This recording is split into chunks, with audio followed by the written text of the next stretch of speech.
मायावती जिंदाबाद, मायावती जिंदाबाद। बाल की चमान संघर्ष करो, बाल की चमान संघर्ष करो, बाल की चमान संघर्ष करो। 35 रुपया लीटर हम पेट्रोल देंगे। अब बड़का नेता ने कहा कि देश का काला धन जो है, जो पिछली सरकारें थी, इस देश का सब धन जो है विदेशों में बैंक में जमा है, उस काले धन को हम लेके आएंगे तो यही सबके खाते में 15-15 लाख रुपया चला जाएगा। लेकिन हुआ क्या, आज 10 साल बीत गया, 15 रुपया भी नहीं आया। और चीनी 13 रुपया की बात क्या, चीनी गायब ही हो गई। केरोसिन का जो है, अब हमारी माँ बहनें अगर जो गैस से नहीं जलाती हैं, कुछ जलाना हो, हर कमवा गैस से तो नहीं जलता है ना, कोई चीज कहीं जलाना है तो गैस तो जाएगी नहीं, कैसे जलाएंगे। अब प्लास्टिक जो है प्रदूषण पैदा करे, प्लास्टिक जलाना ये जो है, तो इस तरह से संकट में ये सरकार सबको डाल रही है। अरे ठीक है भाई, न ज्यादा तेल 5 लीटर 2 लीटर 1 लीटर तो दो, कहीं तो चुरा के कुछ जलाया जाए, जरूरत हो तो जलाना है। लेकिन गला कहाँ, ये सब पूंजीपतियों के हाथ में गया। ये विदेशों में बेच रहे हैं, चीनी भी बेच रहे हैं, तेल भी बेच रहे हैं, सारी संपत्तियों को बेच रहे हैं। और जब नोट काला धन नहीं आया, तब लोगों ने पूछा भैया काला धन कब आएगा, 15 लाख रुपए कब देंगे। तो उन्हीं लोगों ने कहा कि जुमला था। जुमला मतलब हमने फर्जी बात कहा था।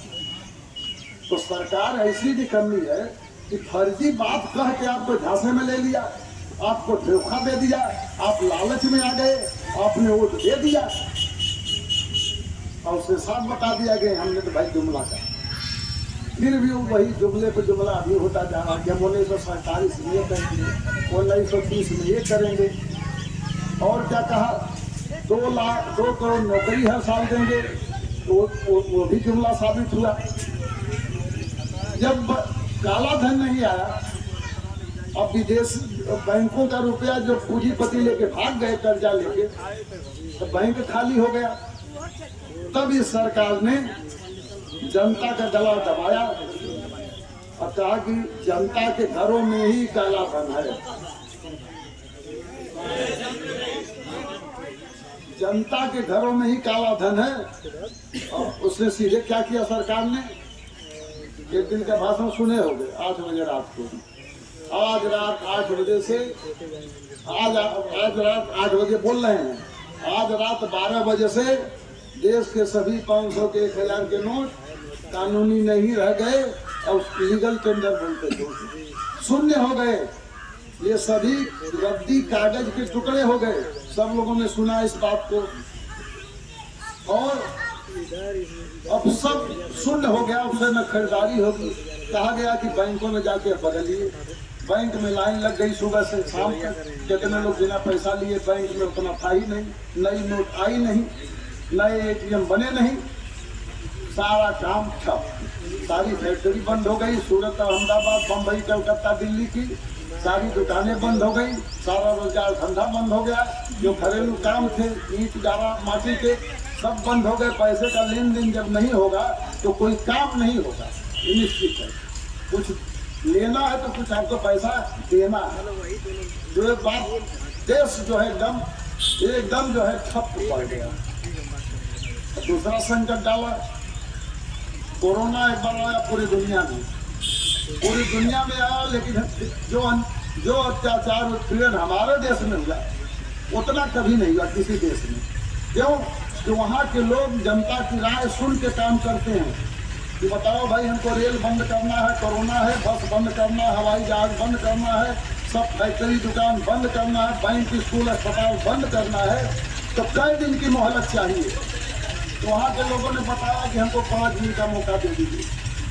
सरकार ने वहाँ की कहा, चाहे अमेरिका की, इंग्लैंड की, फ्रांस, जर्मनी, जापान, ऑस्ट्रेलिया, सबने कहा कि है देश के लोगों, 5 दिन को 5 दिन के बाद सब कुछ बंद हो जाएगा। लॉकडाउन उसको कहते हैं।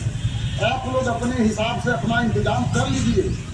लेकिन हमारे देश का प्रधानमंत्री निकम्मा प्रधानमंत्री सीधे सुबह उठ के क्या कहता है कि आज 8 बजे बता भी रहे हैं, और अभी से पूरी ट्रेन बंद हो जाएगी, पूरी बस बंद हो जाएगी, पूरी दुकानें बंद हो जाएगी, सभी मोटरसाइकिल बंद हो जाएगी, साइकिल से भी कोई बाहर नहीं निकलेगा, कार बंद हो जाएगी, स्कूल अस्पताल बंद हो जाएंगे। कभी किसी को निकलना हुआ तो मुंह ढक के मास्क लगा के निकलेंगे, 6 मीटर दूरी रहेगी, और निकल के जाएंगे कहाँ आप हमको ही बताइए। उनसे मिल रहे जन समर्थन आशीर्वाद पर, और उनके लिए जो हो सकेगा हम उनके अपेक्षाओं पर खरे उतरेंगे। मुख्य चुनाव मुद्दा क्या है? मुख्य चुनावी मुद्दा वही जो बुनियादी चीज़ें हैं, जनता की आवश्यकताएं हैं जिसके लिए सरकार बनाई जाती है, वही बुनियादी चीज़ें हैं। रोटी कपड़ा मकान, शिक्षा स्वास्थ्य, रोजी रोटी नौकरी चाकरी, खेत खलिहान, खाद पानी बीज बिजली, ये मूल मुद्दे हैं। आज की सरकार इन मुद्दों पर 1 मिनट भी बात नहीं करती, 24 घंटा केवल पूजा पाठ की बात करती। जी जी, अरविंद राजभर जी कह रहे हैं कि बसपा के जो प्रत्याशी हैं चलने में असमर्थ हो गए, रिटायरमेंट हो गए हैं, तो क्या जनता की सेवा करेंगे? रिटायरमेंट की देखिए, उम्र तो प्राकृतिक रूप से सबकी होगी, हर जीव की होती है, चाहे पशु पक्षी आदमी पेड़ पौधे, सबका एक होता है प्राकृतिक। लेकिन पार्लियामेंट में मसल पावर की कोई ज़रूरत नहीं है, वहाँ मल्ल युद्ध होना नहीं है, वहाँ जो है ब्रेन पावर की ज़रूरत है। जिसके पास ज्ञान होगा, तर्क शक्ति होगी, वो कानून बनाने में अपने ब्रेन का इस्तेमाल करेगा। इसका इस्तेमाल हमने 99 में किया है। हमारी गारंटी है कि जितना पिछड़े वर्गों के लिए हमने सवाल किया है, किसी ने नहीं किया। के बाहर के लोग हाँ, और बाकी जो कर रहे हैं तो वो तो यहाँ के रहने वाले भी नहीं। हम तो 24 घंटा यहीं मिलेंगे, जो जब चाहेगा फ़ोन करके मिल सकता है, पहुँच के मिल सकता है, पैदल जाके मिल सकता है। उनको कहाँ कोई खोजेगा, फिर पता नहीं लगेगा। दोनों लोग बाहरी। ओम प्रकाश राजभर बार जो है ये कह रहे हैं कि हम तो सेट कर दिए हैं, और राजू राय को सेट करते करते अब आपको भी सेट कर रहे हैं, क्या कहेंगे? देखिए, उनके बोलने के बारे में मैंने दुनिया जानती है, कोई छिपा नहीं है। उनके पार्टी के लोग भी जानते हैं, पब्लिक भी जानती है, आप भी जानते हैं, हम भी जानते हैं। और उनके पावर के बारे में वो उनके आप वीडियो देखे होंगे पिछली सरकार में कि खुदे फरुआ लेके अपना वो बना रहे हैं सड़क। जब उनके सरकारें में है, अब प्रशासन उन्हीं की नहीं सुन रहा है, तो जनता के काम क्या करेंगे? वो कह रहे हैं कि जहूराबाद में हमने विकास की गंगा बहा दी है, हम घोसी में भी विकास करेंगे। विकास की गंगा बहाने में तो अपना फौड़ा लेके चल रहे थे, वही तो हम कह रहे हैं। विपक्ष के लोग कह रहे हैं कि सपा बीजेपी की बी टीम है।